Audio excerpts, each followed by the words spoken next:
pelajaran kita berdoa dulu dipimpin oleh Kevin. Silakan Kevin. Sebelum memulai pelajaran pada siang hari ini, alhamdulillah dan kita berdoa terlebih dahulu. Berdoa dimulai.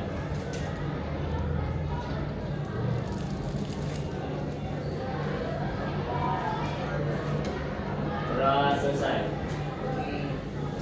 Untuk sebelum mulai pembelajaran, kita menyanyikan lagu Indonesia Raya supaya menumbuhkan rasa patriotisme. Ya, semua silakan.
Duduk kembali.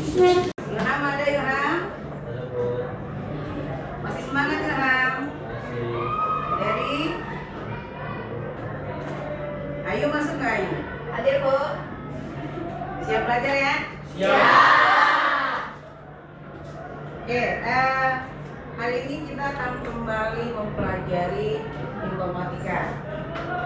Materi hari ini adalah berpikir komputasional dan literasi digital di era Indonesia. Sebelumnya Ibu mau tanya, ada yang pernah dengar istilah berpikir komputasional? Oke, Ayu.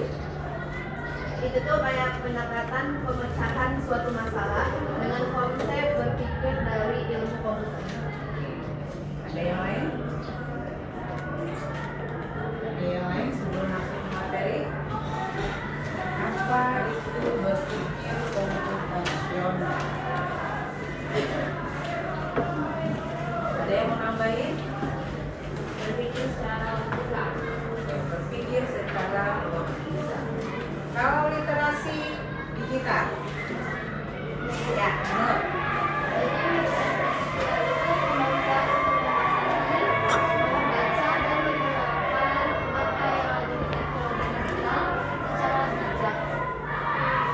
Itu ya. Kita lihat. Apa itu berpikir komputasional? Ya, dia adalah satu metode dari pemecahan masalah yang menggunakan pola pikir komputasi. Ada 4 komponen, ya. Yang pertama ada base komposisi, kemudian ada pengenalan pola, ada abstraksi dan ada pengalihan. Ada yang tahu deskomposisi? Memecahkan masalah. Oke, memecahkan masalah. Masalah yang gimana? Masalah yang kompleks, masalah yang besar. Ya. Kemudian ada pengenalan pola, ada abstraksi dan algoritma itu sebenarnya sama dengan pemecahan masalah, tetapi dia dijelaskan secara detail dan rinci. Jadi memecahkan masalahnya itu harus dengan langkah-langkah yang dekat. Oke. Langkah-langkah yang detail itu secara terurut atau random, jadi boleh diacak-acak.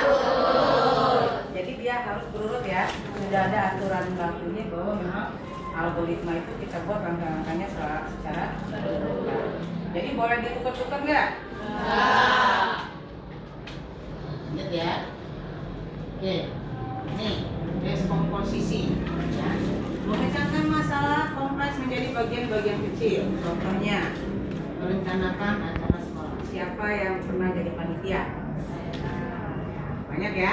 Ini yang cowok-cowok kayaknya pernah nggak jadi panitia? Agus Susan. Bu Dirman pernah? Apa acaranya? Oke. Ini salah satu contohnya ya. Jadi kalau kita akan merencanakan satu kegiatan, itu harus ada yang pertama pembentukan panitia. Temanya apa kita tentukan. Kemudian anggarannya, biayanya berapa yang harus kita keluarkan. Kemudian logistiknya, apa aja sih yang akan kita gunakan, kita pakai. Kemudian ada aplikasi dalam proses ini bisa. Ya. Nah kemudian ada pola. Pola mengidentifikasi kesamaan atau tren dalam data. Ya, sehari-hari contohnya sudah ada polanya cuaca di Indonesia misalnya, atau tren belanja online. Siapa yang sering belanja online? Waduh, nih banyak duit ya, orang kaya semua ya. Nah kemudian ini berpikir komputasional, ada abstraksinya, ya. Pengertiannya, jadi menyederhanakan masalah. Jadi dari tadi pola, deskomposisi, kita sederhanakan lagi, kita perkecil lagi, ya. Contohnya transportasi umum. Jadi kita menggunakan yang perlunya aja, yang detail yang kita nggak perlu nggak usah kita gunakan. Itu abstraksi, ya. Paham ya? Paham. Nah ini algoritma. Langkah-langkah dalam penyelesaian masalah. Urutan langkah-langkahnya nih, kemarin sudah sampai sini belum yang resep kita pernah ya? Di kelas 11 pernah belajar ya? Cara membuat nasi goreng, ya, resep makanan itu bisa diterapkan dalam algoritma. Ada langkah-langkahnya. Oke. Dari algoritma tadi ada yang ingin ditanyakan? Dari berpikir komputasional, dari deskomposisi, pengenalan pola, abstraksi, kemudian algoritma. Ada yang mau ditanya? Sudah paham semua? Paham ya? Nanti kita coba bikin ada contoh soalnya. Oke, literasi digital. Tadi sudah siapa yang menjawab? Nur ya? Nur. Nulis ada. Oke. Ada penggunaan digital, ya. Kalau sekarang kan banyak yang macam-macamnya ya. Apa yang kalian ketahui dari penggunaan perangkat digital? Penggunaan handphone untuk mencari informasi. Oke. Selain handphone, Smart TV. smart TV. Kalau aplikasinya laptop, kalau aplikasinya ChatGPT. Itu yang ada Gemini, Canva AI. Banyak ya? Kalau kita berbicara tentang AI, menurut kalian itu ada dampaknya tidak? Ada. Baik atau buruk? Ada. Oke, sekarang dampak baiknya apa?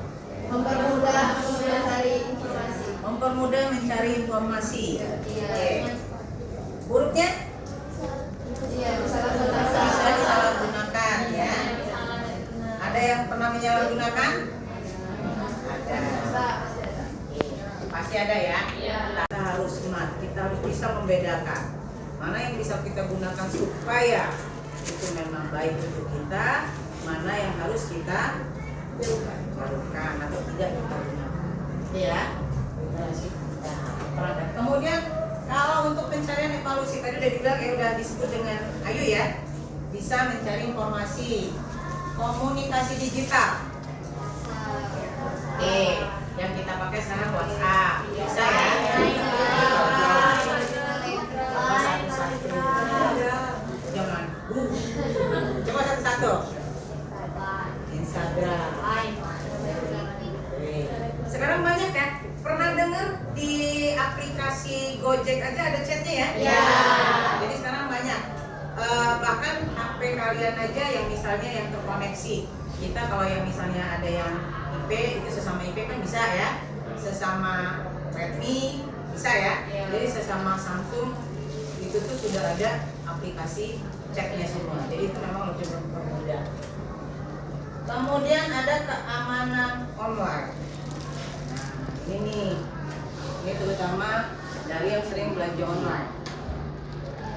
Ya, kita punya dana di situ, punya uang di situ, pernah nggak kepikiran, ketakutan uang kita dipakai oleh orang lain? Pernah.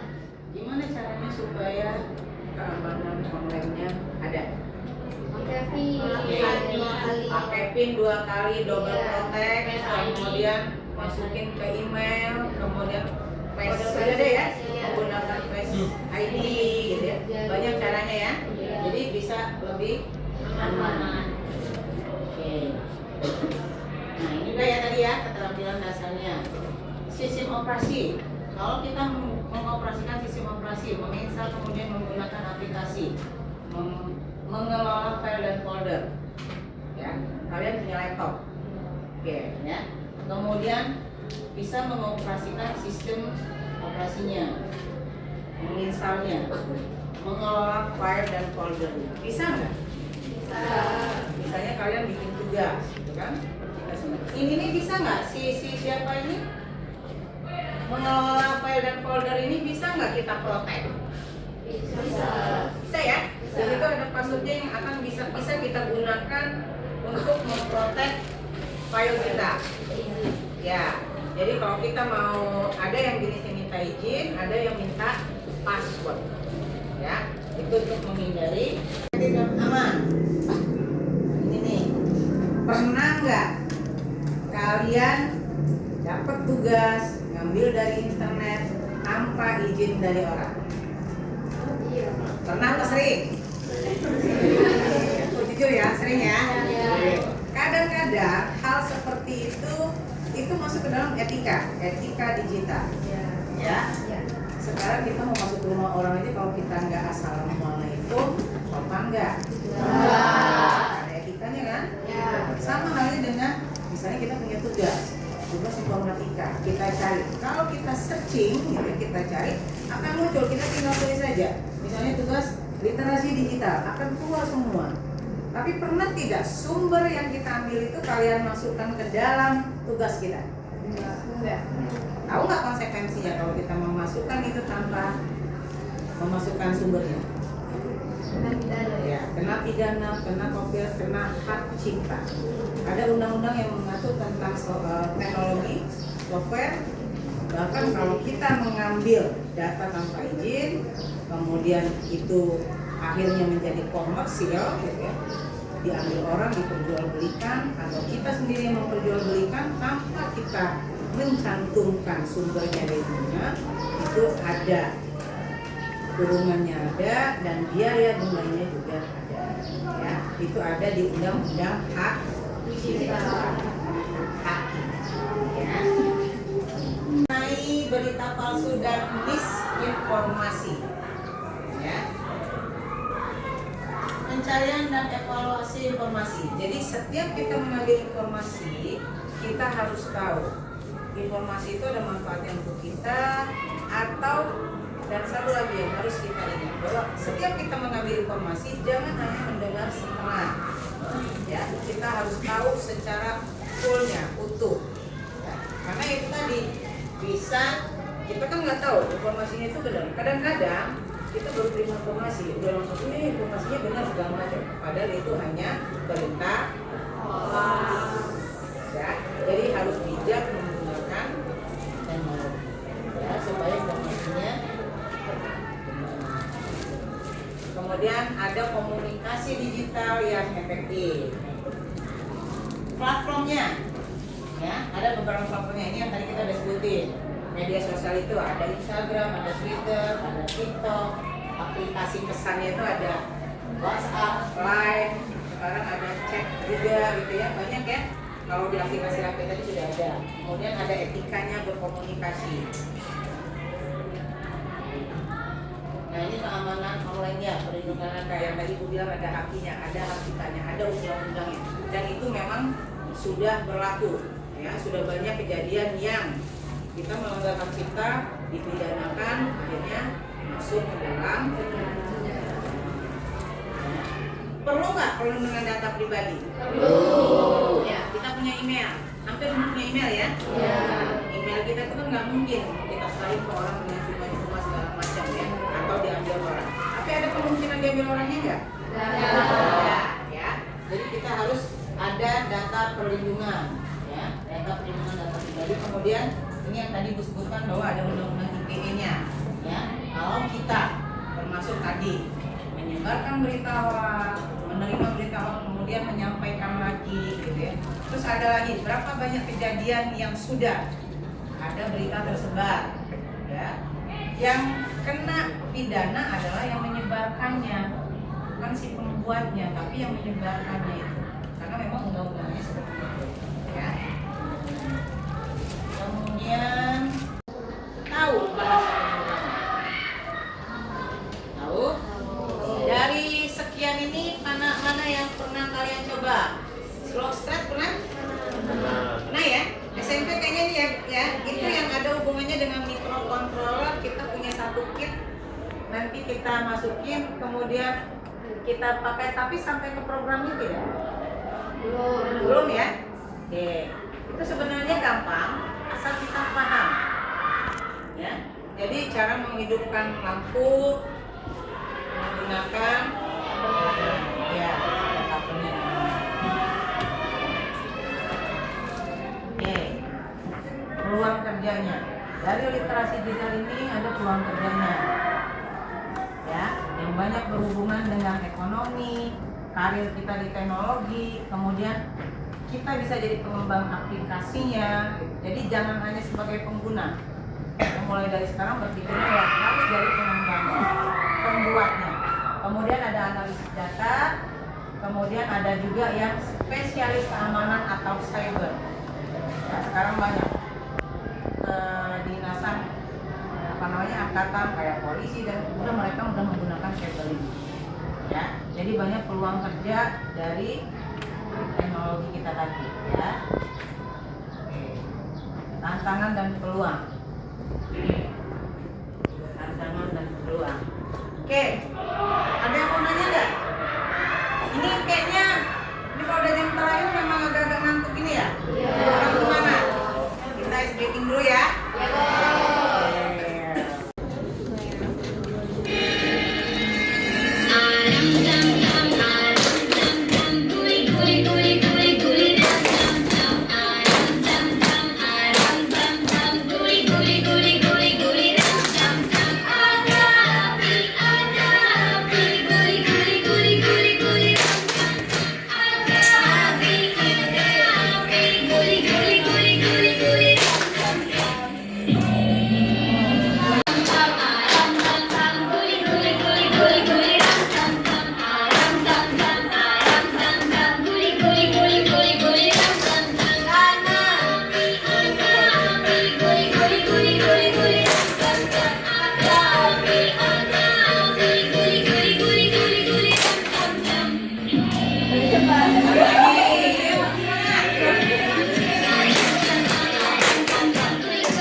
Membuat kelompok, ya, nanti ada LKPD-nya, akan ada satu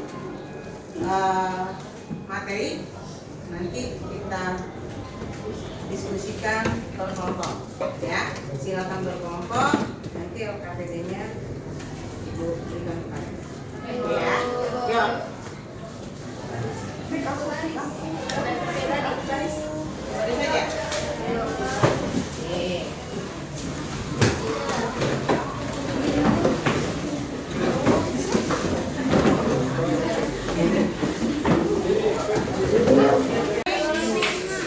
Udah ya, sudah ada. Oke, yang belum dapat ngomongin dulu ya. Ya, oke. Ini satu lagi sini. Itu ada LKPD-nya ya, tentang literasi digital dan berpikir komputasional. Silakan kalian diskusikan. Kemudian kalau sudah ada hasilnya, Ibu mau ada satu kelompok yang nanti presentasi ke depan. Oke, ya. Oke, silakan dikerjakan.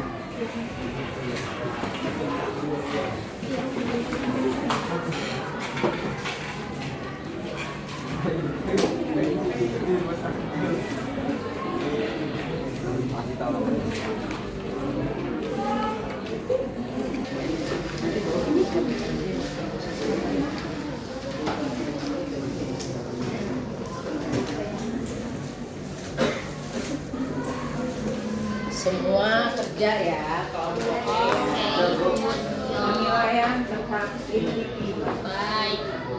Ini ngerjain ya. Nah, mana dalam? Yusuf, Emma Yusuf.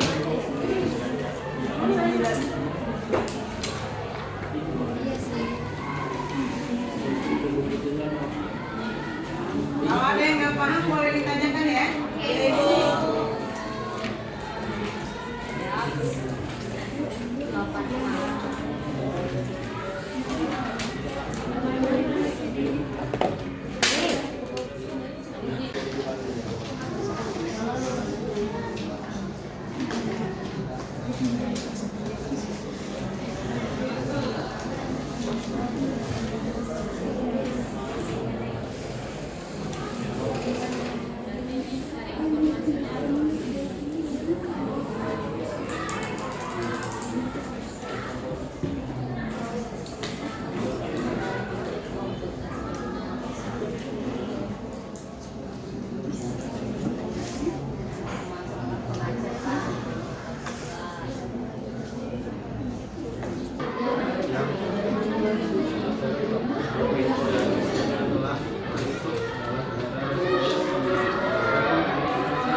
Tentang literasi digital dulu. Halaman berapa tuh?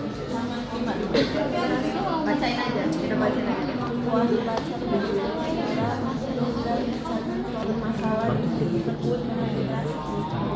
menulis, berbicara, mendorong, dan mengucapkan suatu masalah tersebut dengan detail. Tapi bukannya itu berpikir secara cepat. sini juga ada ya? Oke, sudah selesai semua? Sudah. Isi dari diskusi kelompoknya? Sudah Ibu mau ada satu kelompok yang menjelaskan dari hasil diskusi ini. Kelompok siapa? Kelompok. Oke, yuk. Silakan maju. Semuanya maju di bawah hasil diskusinya.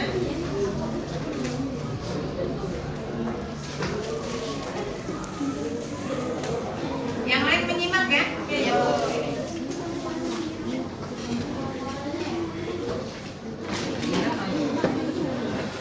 Yuk, satu kelompok maju semua. Disampaikan apa hasil diskusi dari materi kita ini. Assalamualaikum warahmatullahi wabarakatuh. Waalaikumsalam warahmatullahi wabarakatuh. Kami di sini beranggotakan 5 orang. Saya Kaila Alfonsanda bersama teman saya. Saya Tiara Ardelia Putri, saya Nesya Putri Davina. Di sini kami akan menjabarkan tentang jawaban kami tentang pertanyaan bagaimana berpikir komputasional dapat membantu menyelesaikan masalah kemacetan di kota besar Indonesia. Jelaskan menggunakan 4 komponen berpikir komputasional. Dari pertanyaan tersebut, saya dapat menjabarkan tentang berpikir komputasional itu apa sih? Nah, jadi berpikir komputasional itu kita dapat memecahkan masalah yang kompleks menjadi langkah-langkah yang sangat mudah dilakukan. Dari pertanyaannya, kita harus menjabarkan 4 komponen berpikir komputasional. Nah, kami tadi sudah berdiskusi bagaimana 4 langkah ini cara memecahkan tentang kemacetan di kota-kota besar di Indonesia yang akan dijelaskan oleh Kiara. Oke, yang pertama ada dekomposisi. Jadi dekomposisinya ada masalah kemacetan dipecah menjadi banyaknya kendaraan pribadi di jalan, transportasi umum yang kurang memadai, manajemen lalu lintas yang belum optimal, perilaku pengendara, misalnya parkir sembarangan melawan arus. Yang terakhir ada infrastruktur jalan yang terbatas. Yang kedua ada pengembangan pola. Pola yang sering muncul yaitu macet paling parah di jam berangkat kerja jam 7 hingga jam 9 pagi dan pulang kerja jam 4 sampai jam 7 malam. Titik rawan macet biasanya di perempatan besar dekat pusat perbelanjaan atau jalan menuju pusat kota. Kendaraan pribadi mendominasi lalu lintas dibanding transportasi umum. Banyak kendaraan online berhenti mendadak di pinggir jalan.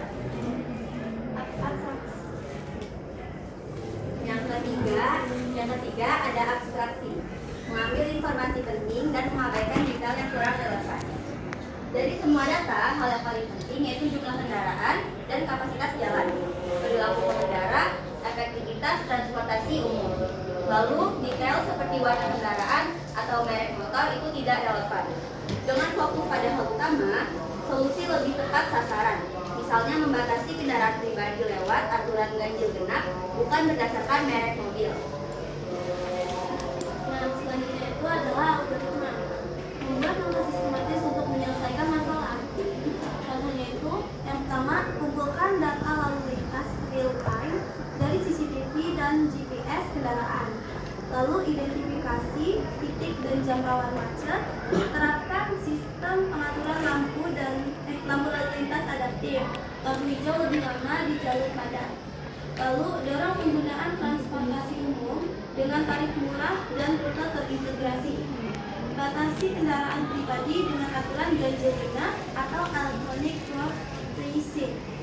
Lalu yang terakhir, evaluasi efektivitas secara rutin dan perbarui strategi. Baiklah, itu tadi adalah 4 komponen dalam berpikir komputasional memecahkan masalah macetnya jalanan yang ada di Indonesia atau di kota-kota besar. Jadi dari diskusi kami bahwasannya itu harus ada yang setiap harinya evaluasi untuk bagaimana cara mengatasi kemacetan yang memang berada di jalan-jalan besar di Indonesia. Baik, terima kasih. Sekian dari kelompok kami. Wassalamualaikum warahmatullahi wabarakatuh.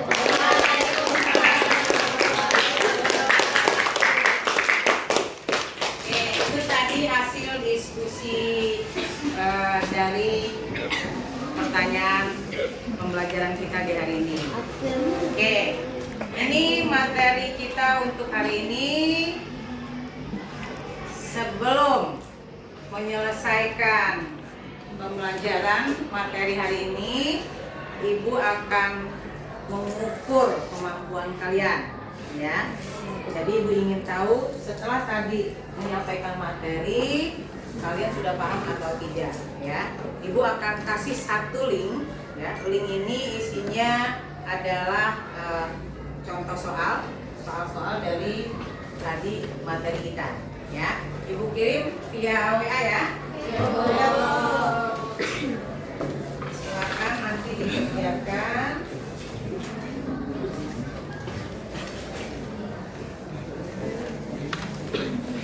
Boleh menggunakan HP-nya karena memang pembelajaran kita masih ada kaitannya dengan literasi digital. Kalau tidak ada materinya literasi digital, HP dikumpul dan kita simpan di box.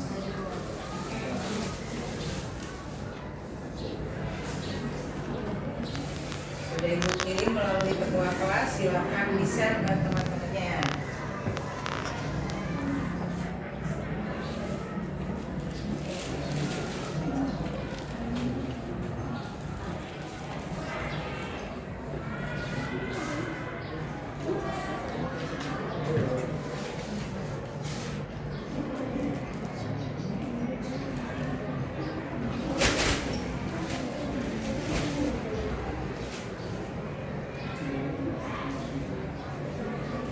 Oke, nanti jawabannya akan muncul di link email Ibu.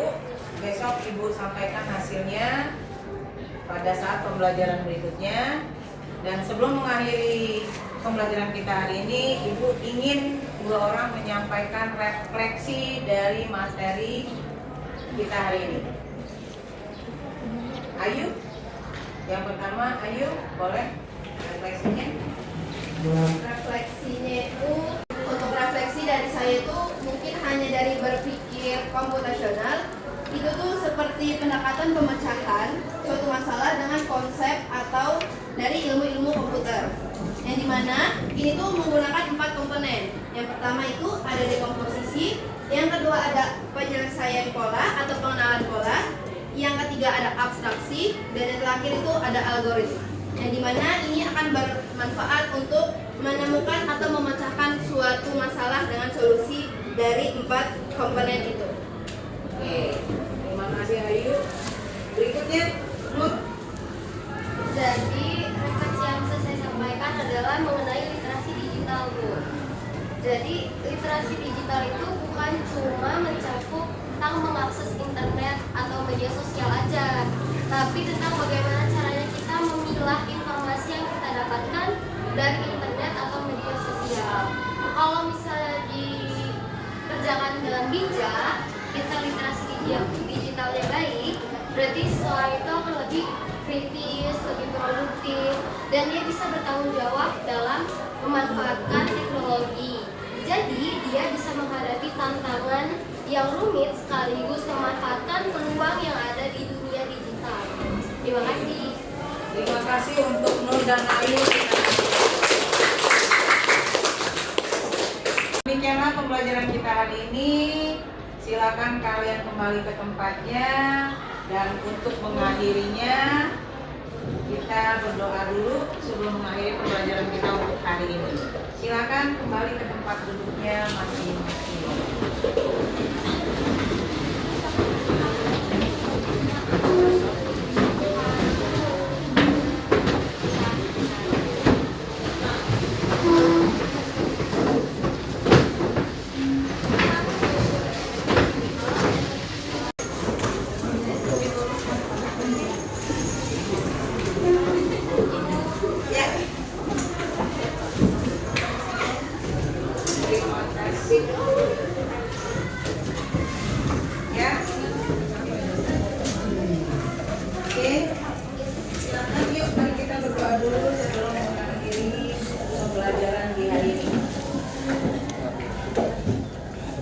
Siap.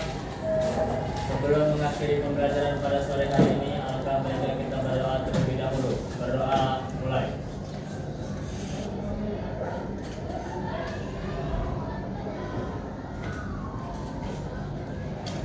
Berdoa selesai. Oke, terima kasih banyak untuk pembelajaran kita hari ini. Semoga apa yang tadi sudah Ibu sampaikan bisa kalian pahami dan ada manfaatnya. Ibu akhiri sampai di sini, sampai ketemu lagi di pembelajaran berikutnya dengan materi yang lain. Mohon maaf jika ada hal yang tidak berkenan. Terima kasih banyak. Assalamualaikum warahmatullahi wabarakatuh.